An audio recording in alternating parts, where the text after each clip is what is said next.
श्री महालक्ष्मी चा विद्महे विष्णु पत्नी चा धीमहि तन्नो लक्ष्मी प्रचोदयात्। ओम स्वागत है आप सभी का आपके अपने चैनल ज्ञानार्थ में। आज आप रसपान करेंगे माघशीर्ष में महालक्ष्मी व्रत कथा। माघशीर्ष में सुनी जाने वाली महालक्ष्मी की व्रत कथा, जिसके रसपान से साधक की सभी दुख दरिद्रता नाश हो जाती है। माघशीर्ष माह में गुरुवार के दिन जो लोग व्रत रखते हैं और नहीं भी रखते हैं तो भी महालक्ष्मी की कृपा उन्हें प्राप्त होती है। यदि इस कथा को श्रद्धा भक्ति भाव से रसपान करते हैं तो उनके सभी मनोरथ शीघ्र ही पूर्ण होते हैं। साथ ही आर्थिक संकट कितने भी चल रहे हैं तो सबका अंत हो जाता है। इस वीडियो में आप रसपान करेंगे श्रोताओं माघशीर्ष में महालक्ष्मी की व्रत पूजा विधि और व्रत कथा संपूर्ण जानकारी। तो आपसे अनुरोध है कि वीडियो में अंत तक जरूर बने रहिए। यह व्रत करने वाले स्त्री तथा पुरुष दोनों मन से स्वस्थ एवं आनंदमय होने चाहिए। इस व्रत को किसी भी महीने के प्रथम गुरुवार बृहस्पतिवार से शुरू कर सकते हैं। विधि नियम अनुसार यह व्रत गुरुवार को महालक्ष्मी व्रत करें। श्री महालक्ष्मी की व्रत कथा को पढ़ें। लगातार 8 गुरुवार को व्रत पालन करने पर अंतिम गुरुवार को समापन करें। वैसे यह व्रत तो पूजा पूरे वर्ष भी कर सकते हैं। पूरे वर्ष भर हर गुरुवार को देवी की प्रतिमा या फोटो के सामने बैठकर व्रत कथा को पढ़ें। शेष गुरुवार के दिन 8 सुहागिनों या कुंवारी कन्याओं को आमंत्रित कर उन्हें सम्मान के साथ पीढ़ा या आसन पर बिठाकर श्री लक्ष्मी का रूप समझकर हल्दी कुमकुम लगाएं। पूजा की समाप्ति पर फल प्रसाद वितरण करें तथा इस कथा की एक प्रति उन्हें देकर नमस्कार करें। केवल नारी ही नहीं अपितु पुरुष भी यह पूजा कर सकते हैं। वे सुहागिन या कुमारिका को आमंत्रित कर उन्हें हाथ में हल्दी कुमकुम प्रदान करें तथा व्रत की कथा की एक प्रति देकर उन्हें प्रणाम करें। पुरुषों को भी इस कथा का रसपान एवं पढ़ना चाहिए। जिस दिन व्रत हो उपवास करें, दूध फलाहार करें, खाली पेट ना रहें। रात को भोजन से पहले देवी को भोग लगाएं एवं परिवार के साथ भोजन करें। पद्म पुराण में यह व्रत गृहस्थ जनों के लिए बताया गया है। इस पूजा को पति पत्नी मिलकर कर सकते हैं। अगर आप किसी कारण पूजा में बाधा आ जाए आपकी तो औरों से पूजा आपको करवा लेनी चाहिए, पर खुद उपवास अवश्य ही करें। उस गुरुवार को गिनती में ना लें। अगर किसी दूसरी पूजा का उपवास गुरुवार को आ जाए तो यह भी पूजा की जा सकती है। दिन में भी पूजा की जा सकती है। दिन में उपवास करें तथा रात को पूजा के बाद भोजन कर लें। इस व्रत कथा को सुनने के लिए अपने आस पड़ोस के लोगों को, रिश्तेदारों को तथा घर के लोगों को बुलाएं। व्रत कथा को पढ़ते एवं श्रवण करते समय शांति तथा एकाग्रता बरतें। अगहन यानी माघशीर्ष के पहले गुरुवार को व्रत शुरू करें तथा अंतिम गुरुवार को उसका समापन करें। अगर माह में 5 गुरुवार आए तो 5 गुरुवार को उस दिन अमावस्या या पूर्णिमा है तो भी पूजा अवश्य ही करें। भारतवर्ष के सौराष्ट्र देश में द्वापर युग की यह कहानी हुई है। सौराष्ट्र में उस समय भद्रश्रवा नाम के एक राजा थे। वे बड़े पराक्रमी राजा थे। उनकी रानी का नाम सूरज चंद्रिका था। रानी दिखने में बहुत ही सुंदर और सुलक्षणा थी तथा पतिव्रता थी। उन दोनों को 7 पुत्र तथा उसके बाद एक कन्या का वरदान मिला था। कन्या का नाम श्याम वाला था।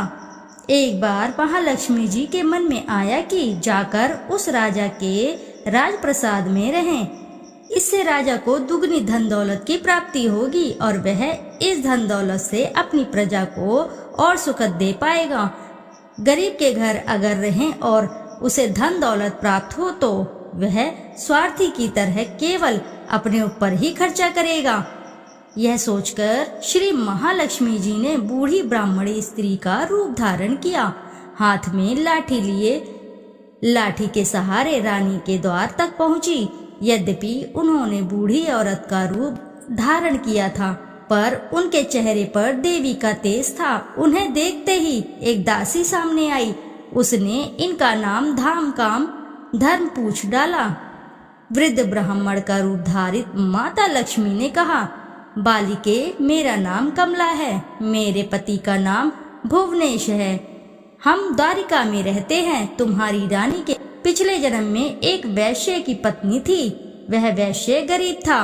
दारिद्र्य के कारण हर रोज घर में झगड़े होते थे तथा उसका पति रोज उसे मारता था। इन बातों से तंग आकर वह घर छोड़कर चली गई तथा वन में जंगल में खाली पेट भटकने लगी। उसकी इस दुर्दशा पर मुझे बहुत ही दया आई। तब मैंने उसे सुख संपत्ति देने वाली श्री महालक्ष्मी की कथा सुनाई। मेरे कहने पर उसने श्री महालक्ष्मी का व्रत किया। श्री महालक्ष्मी प्रसन्न हुई, उसकी गरीबी दूर हुई, उसका घर संसार दौलत संपत्ति से भर गया। बाद में पति पत्नी दोनों परलोक को सिधारे। लक्ष्मी व्रत करने के कारण वे लक्ष्मी लोक में रहे। उन्होंने जितने साल महालक्ष्मी का व्रत किया उतने हजारों साल उन्हें सुख भोगने को मिला। इस जन्म में उसका जन्म राजघराने में हुआ, परंतु वह श्री महालक्ष्मी का व्रत करना भूल गई है। उसे यह याद दिलाने मैं यहाँ आई हूँ। बुढ़िया की बातें सुनकर दासी ने उन्हें प्रणाम किया तथा श्री महालक्ष्मी का व्रत किस तरह किया जाए इस बारे में पूछा। बुढ़िया रूप धारण किए हुए श्री महालक्ष्मी माता ने दासी को पूजा की विधि तथा महिमा बताई। इसके बाद वह दासी माता को प्रणाम करके रानी को बताने अंदर चली गई। राज वैभव में रहते हुए रानी को अपने ऐश्वर्य का बहुत ही घमंड हुआ था। संपत्ति तथा अधिकार की वजह से वह उन्मत्त हो गई थी। दासी द्वारा बताई गई बुढ़िया की बातें सुनकर वह आग बबूला होकर राजद्वार पर आकर बुढ़िया रूपी श्री महालक्ष्मी पर बरस पड़ी। उसे यह मालूम नहीं था कि श्री महालक्ष्मी माता बुढ़िया के रूप धारण किए हुए द्वार तक आई हैं, परंतु रानी का इस कदर रुख बर्ताव तथा अपना अनादर देखकर माता ने वहां ठहरना ठीक न समझा। वे वहां से चल पड़ी। राह में उन्हें राजकुमारी श्यामबाला मिली। उन्होंने श्यामबाला को सारी बात बताई। श्यामबाला ने अपनी ओर से श्री महालक्ष्मी से माताजी से क्षमा मांगी। माता को उस पर दया आई। उन्होंने श्यामबाला को श्री महालक्ष्मी व्रत के बारे में बताया। उस दिन अगहन माघ शीर्ष का पहला गुरुवार था। श्यामबाला ने परम श्रद्धा से महाश्री लक्ष्मी का व्रत रखा। फलस्वरूप राजा सिद्धेश्वर के सुपुत्र मालाधर से उसका विवाह हुआ। वह धन दौलत ऐश्वर्य वैभव से माला माल हो गई। पति के साथ ससुराल में आनंद से दिन बिताने लगी। इधर श्री महालक्ष्मी का रानी पर प्रकोप हुआ। फलस्वरूप राजा भद्रश्रवा का राज्य एवं राज कारोबार नष्ट हो गया। यहाँ तक कि खाने के लाले भी पड़ गए। ऐसी हालत में एक दिन रानी ने राजा से निवेदन किया, हमारा दामाद इतना बड़ा राजा है, धनवान है, ऐश्वर्यशाली है, क्यों ना उसके पास जाएं, अपना हाल उसे बताएं, वह जरूर हमारी मदद करेगा। इस पर राजा भद्रश्रवा दामाद के पास रवाना हुए। राज्य में पहुंचकर एक तालाब के किनारे थोड़ी सी देर विश्राम लेने के लिए ठहरे। तालाब से पानी लेने आते जाते दसियों ने उन्हें देखा। उन्होंने विनम्रता से उनकी पूछताछ की। जब उन्हें यह मालूम हुआ कि वे रानी श्यामबाला के पिता हैं, तो दौड़ते हुए जाकर उन्होंने रानी को सारी बात बतलाई। रानी ने दासी के हाथ राज परिधान भेजकर बड़े ठाठ से उनका स्वागत तथा आदर सत्कार किया, खान पान कराया। जब वे लौटने लगे तो सोने की मोहरों से भरा घड़ा भी दिया। राजा भद्रश्रवा जब वापस लौटे तो उन्हें देखकर रानी सूरज चंद्रिका खुश हुई। उन्होंने सोने की मोहरों से भरे घड़े का मुंह खोल पर हाय भगवान, घड़े में धन के बदले कोयले मिले। यह सब श्री महालक्ष्मी के प्रकोप से हुआ। इस प्रकार दुर्दशा में और कई दिन बीत गए। इस बार रानी स्वयं अपनी कन्या के पास गई। वह दिन अगहन माह का अंतिम गुरुवार था। श्यामबाला ने श्री महालक्ष्मी का व्रत किया, पूजा की, अपनी माता से भी यह व्रत करवाया। इसके बाद रानी अपने घर आई। श्री महालक्ष्मी का व्रत रखने पर उसे फिर से अपना राजपाट, धन दौलत, ऐश्वर्य प्राप्त हुआ। वह फिर से सुख शांति आनंदमय जीवन बिताने लगी। कुछ दिन बाद राजकन्या श्यामबाला अपने पिता के घर आई। उसे अपने घर में देखकर सूरज चंद्रिका को पुरानी बातें याद आ गई। यही कि श्यामबाला ने अपने पिता को घड़ा भरकर कोयला दिया था और उसे तो कुछ भी नहीं दिया था। इसी कारण श्यामबाला को पिता के घर आने पर उसका कोई आदर आतिथ्य नहीं हुआ, बल्कि अनादर हुआ। पर उसने इस बात का बुरा भी नहीं माना। अपने घर लौटते समय उसने पिता के घर से थोड़ा सा नमक ले लिया। अपने घर लौटने पर उसके पति ने पूछा, अपने मायके से क्या लाई हो? इस पर उसने जवाब दिया, वहाँ का सार लाई हूँ। पति ने पूछा, इसका मतलब क्या हुआ? श्यामबाला ने कहा, थोड़ा धीरज रखें, सब मालूम हो जाएगा। उस दिन श्यामबाला ने सारा भोजन नमक डाले बिना बनाया और परोसा भी। पति ने खाना चखा। सारा खाना नमक बिना था, इसलिए स्वाद ना आया। फिर श्यामबाला ने थाली में नमक डाला, इससे सारा भोजन स्वादिष्ट लगने लगा। तब श्यामबाला ने पति से कहा, यही है वह मायके से लाया हुआ सार। पति को उसकी बात सही लगी। फिर वह दोनों हंसी मजाक करते हुए भोजन करने लगे। कहा गया है कि इस तरह जो कोई श्रद्धा भाव से श्री महालक्ष्मी की पूजा करे, उसे माता की कृपा अवश्य ही प्राप्त होती है। सुख संपत्ति शांति प्राप्त होती है, सभी मनोकामनाएं पूरी होती है। परंतु यह सब प्राप्त होने पर माता जी की पूजा को भूलना नहीं चाहिए। हर गुरुवार को व्रत पाठ अवश्य करना चाहिए। इस तरह श्री माँ लक्ष्मी की महिमा भक्तों की मनोकामनाएं पूरी करती है। आइए अब रसपान करते हैं महालक्ष्मी की दूसरी व्रत कथा।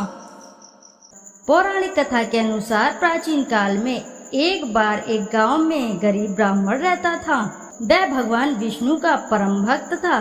एक दिन उसकी भक्ति से खुश होकर भगवान विष्णु ने उसे दर्शन दिए और मनचाहा वरदान मांगने को कहा। ब्राह्मण ने कहा कि उसके घर में हमेशा लक्ष्मी का वास हो।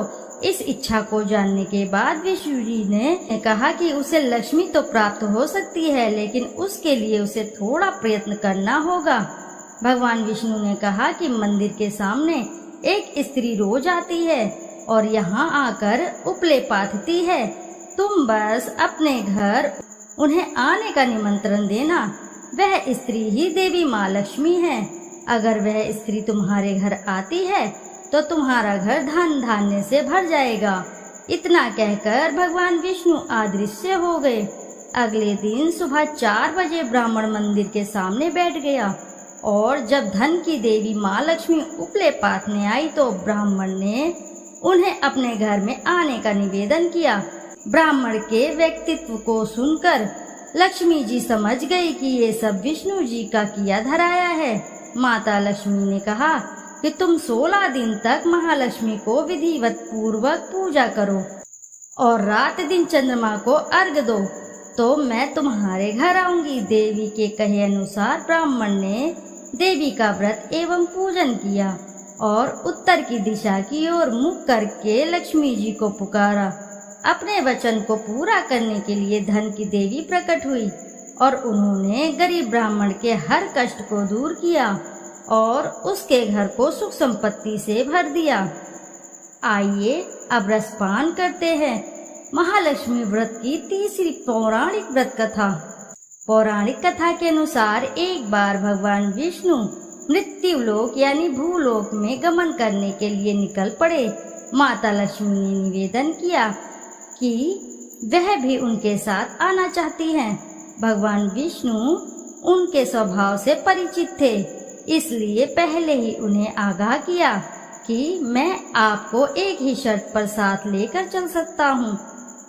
माता लक्ष्मी मन ही मन बहुत खुश हुई कि चलो सशर्त ही सही भगवान साथ ले जाने के लिए तो माने।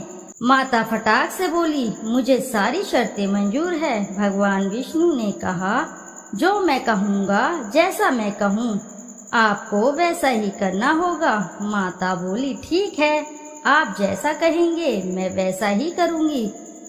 दोनों भूलोक पर आकर विचरण करने लगे। एक जगह रुककर श्री हरि ने माता जी से कहा कि मैं दक्षिण दिशा की तरफ जा रहा हूँ, आपको यहीं पर मेरा इंतजार करना होगा। यह कहकर भगवान विष्णु दक्षिण दिशा की तरफ बढ़ गए और माता को जिज्ञासा हुई कि दक्षिण दिशा में ऐसा क्या है जो भगवान विष्णु मुझे नहीं ले जाना चाहते हैं वहां पर। माता का स्वभाव तो वैसे ही चंचल माना जाता है।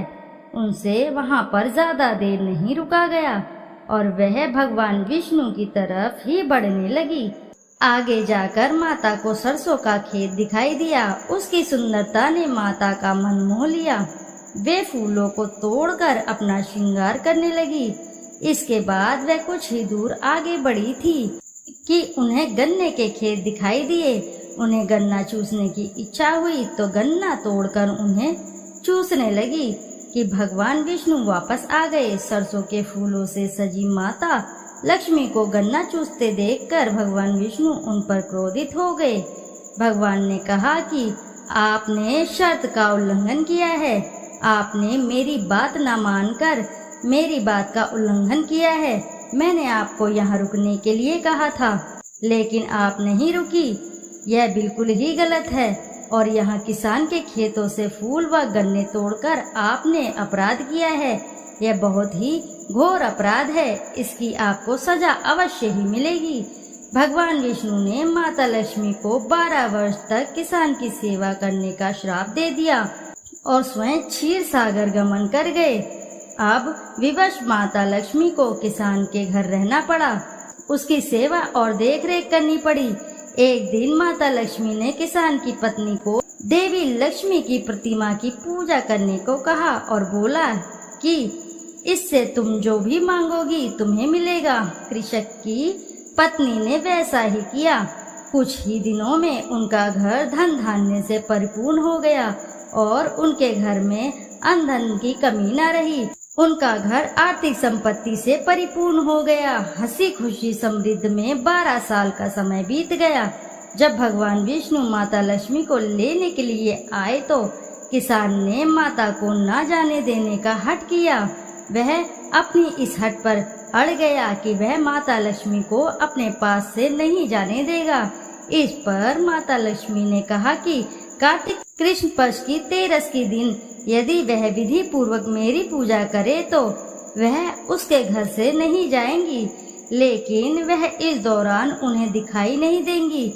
वह एक कलश की स्थापना करे और उसमें कुछ धन रखे, यानी धन ही लक्ष्मी का रूप होगा। इस प्रकार किसान ने माता के बताए अनुसार ही पूजा कर कलश स्थापना की और किसान का घर धन धान्य से परिपूर्ण रहने लगा। उसके घर में दुख दरिद्रता दूर रहने लगी। उसके घर में बिल्कुल ही माता लक्ष्मी का अस्थायी रूप से वास रहने लगा। तो श्रोताओ, आइए अब करते हैं माँ लक्ष्मी जी की आरती। महालक्ष्मी नमस्तुभ्यं नमस्तुभ्यं सुरेश्वरी, हरिप्रिये नमस्तुभ्यं नमस्तुभ्यं दयानिधे। ओम जय लक्ष्मी मैया, जय लक्ष्मी माता, तुमको निस दिन सेवत, तुमको निस दिन सेवत, हर विष्णु विधाता। ओम जय लक्ष्मी माता, मैया जय लक्ष्मी माता। उमा रमा ब्रह्माणी तुम जग की माता, सूर्य चंद्रमा ध्यावत नारद ऋषि गाता। ओम जय लक्ष्मी माता, मैया जय लक्ष्मी माता। दुर्गा रूप निरंजन सुख संपत्ति दाता, जो कोई तुमको ध्याता रिद्धि सिद्धि धन पाता। ओम जय लक्ष्मी माता, मैया जय लक्ष्मी माता, तुम ही पाताल निवासिनी, तुम ही शुभदाता, कर्म प्रभा प्रकाशिनी, भवनिधि की त्राता। ओम जय लक्ष्मी माता, मैया जय लक्ष्मी माता। जिस घर तुम रहती हो ताहि में है सद्गुण आता, सब संभव हो जाता, मन नहीं घबराता। ओम जय लक्ष्मी माता, मैया जय लक्ष्मी माता। तुम बिन यज्ञ न होता, वस्त्र न कोई पाता, खान पान का वैभव सब तुमसे आता। ओम जय लक्ष्मी माता, मैया जय लक्ष्मी माता। शुभ गुण मंदिर सुंदर क्षीर निधि जाता, रत्न चतुर्दश तुम बिन कोई नहीं पाता। ओम जय लक्ष्मी माता, मैया जय लक्ष्मी माता। महालक्ष्मी जी की आरती जो कोई नर गाता, और आनंद समा पाप उतर जाता।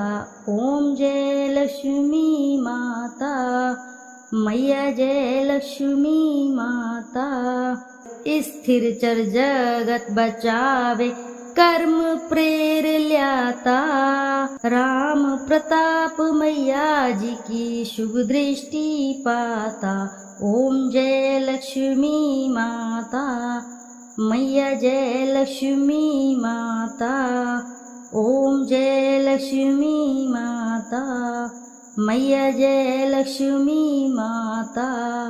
तुमको निस दिन सेवत हर विष्णु विधाता, मैया हर विष्णु विधाता। ओम जय लक्ष्मी माता, मैया जय लक्ष्मी माता। तो प्रेम से बोलो प्रिय भक्तगणों, जय महालक्ष्मी मैया की जय। तो श्रोताओं, आशा है कि आपको वीडियो अच्छी लगी होगी। यदि आपको वीडियो अच्छी लगी है तो वीडियो ज़रूर लाइक करें, साथ ही चैनल को सब्सक्राइब करें और एक बार अपनी सच्ची श्रद्धा से कमेंट में ना लिखना भूलें, जय महालक्ष्मी की जय। फिर मिलते हैं आपसे ऐसी किसी नई कथा कहानी में। जब तक के लिए नमस्कार श्रोताओं।